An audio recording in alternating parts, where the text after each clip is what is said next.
My name is John Franzese Jr., and I am lucky to be chatting with Staxx.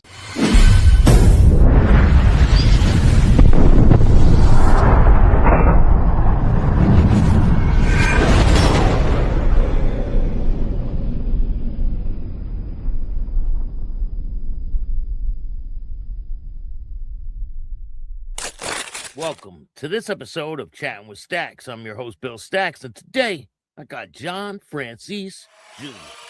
Bill, you're not going to believe this. Over the years in school and all the battles and all of this, and finally submitting to what I thought everyone wanted me to be, Sonny Franzese's son, even though I wasn't sure. I had ideas he was in the mob. And when Michael told me, it was a relief because now I knew and I could go from there. Before I was still defending, like maybe if that's not true, then they're wrong. Yeah. And that's not who or what my family is. Yeah. Did you kind of want them to be wrong?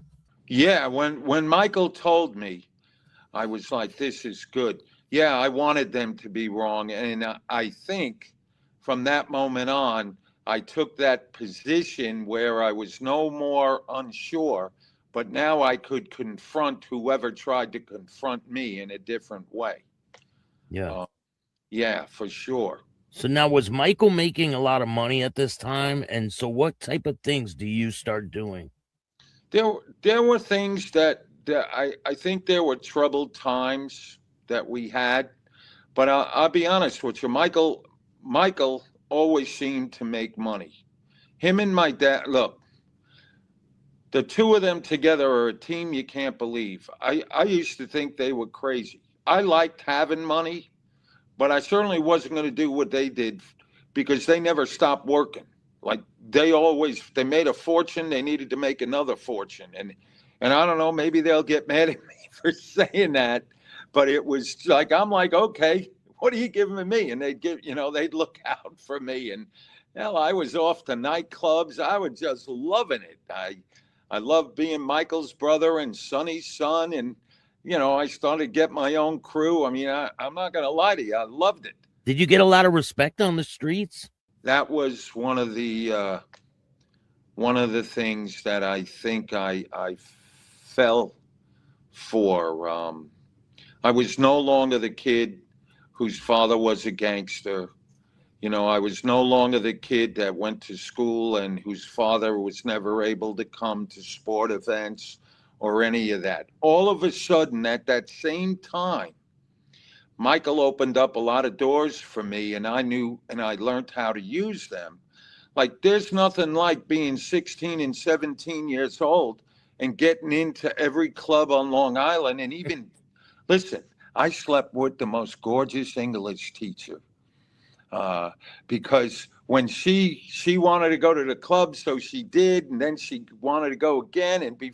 I mean, you know what it's like for a teenager to sleep with a grown woman who's beautiful. I had privilege that a lot of people didn't, and yeah. I fell in love with it, Bill. I forgot a lot about what mattered in life, and that's all I wanted to continue being. Did your brother explain to you that you could get arrested, you could go to prison, you could die? Did he explain all this to you? Well, sure. He told me that if he gets an order, in that life, when you get an order, you got to kill somebody, and you can't. And the other thing he was telling me that I never knew was you cannot ever kill a policeman, that nobody gets paid for killing anybody, that you can't make money off of women, and that you can't kill someone without permission from the family, all of the above. What about drugs? Oh, he told me that, no drugs either, you automatically get killed. And our family, at least my father, that was something he felt strongly about too. Yeah. Yep. So then you start getting to be like 18, 19. What are you starting to be involved in by this time? Well, they did keep kind of a close watch over me. and didn't let me get too far out there. I mean, I had a few stupid arrests like assaults and that kind of stuff. But once my dad got out of jail, I was 18 years old, and at that point they wanted me to be my father's, like, stay with my dad every day.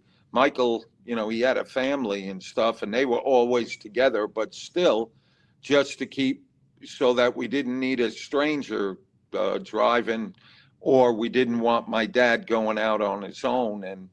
And I and Michael, I mean, we tried to keep people away from my dad. That was a really hard task. Can you walk me through a typical day with your father, and like where you would go and what you would do? What types of people would you meet with? Well, Bill, when he first came out, I mean, the first night he came home was crazy. Everyone was over my house.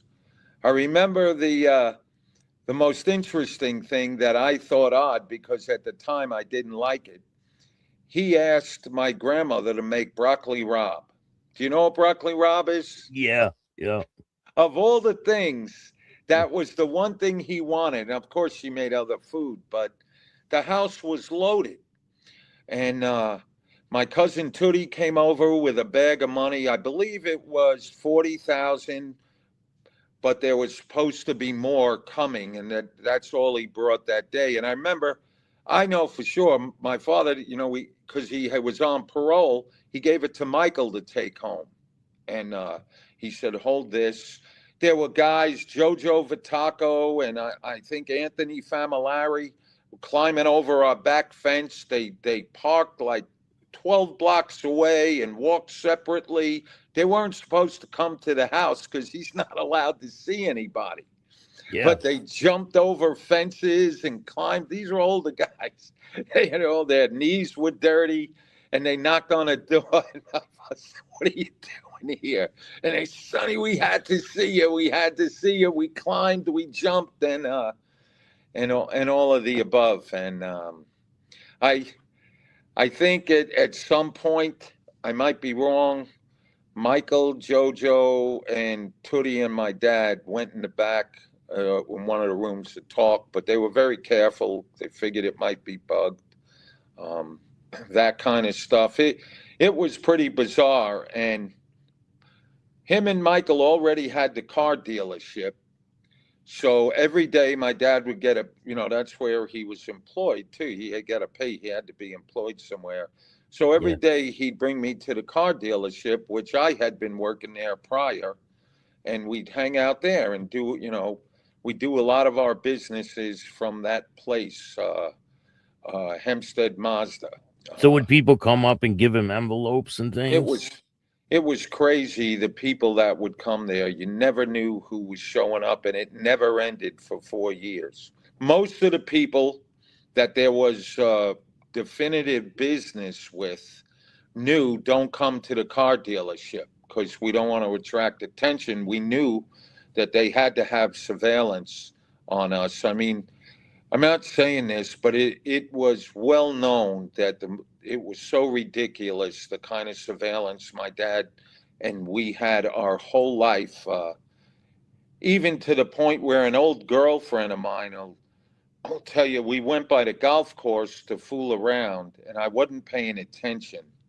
My dad had taught me that every time I get in a car to look for other cars, and I'm with my girlfriend, picked her up at her house. I figured I didn't have to be looking for that. And we were walked through the grass a little on the green, and it was late. It was nighttime, and we were going to fool around.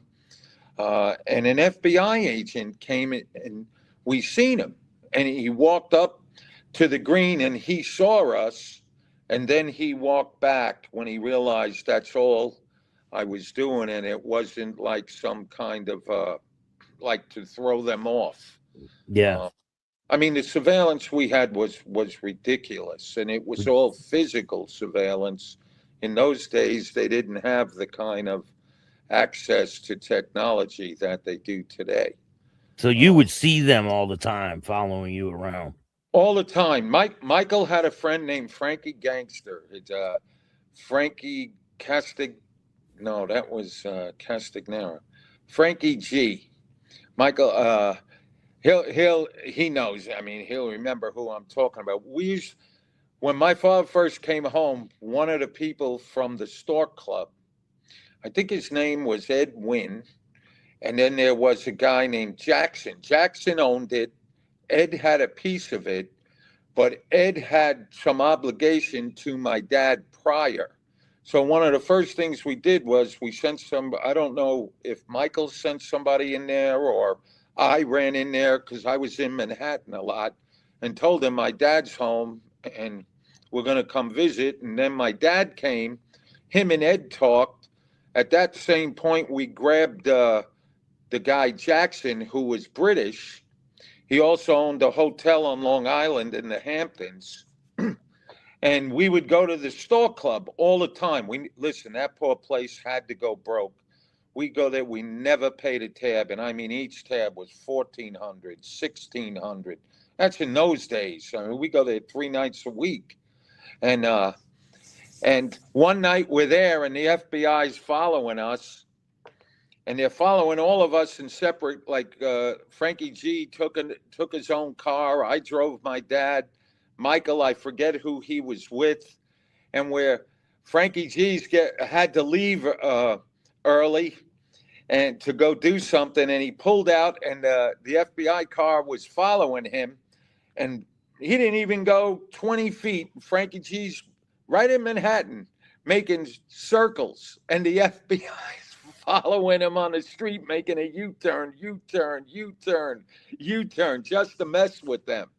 I'll never forget that night. Was crazy. Yeah. Did they ever threaten to put you in prison? Well, that was their job. You know, I'll tell you a story what happened when I got proposed. There was a fella named Bernie Walsh, was the main FBI agent assigned to my father and organized crime, but especially my father when he got out. Bernie had been around for years. He was well known. I think him and Dominic Cataldo, Little Dom, had a fight. I think Dom threw a punch at him, but he never reported it, Bernie Walsh. But everyone knew. Bernie knew. When I got proposed that weekend, I went out to 231. And you ever hear of 230? Are you from New York?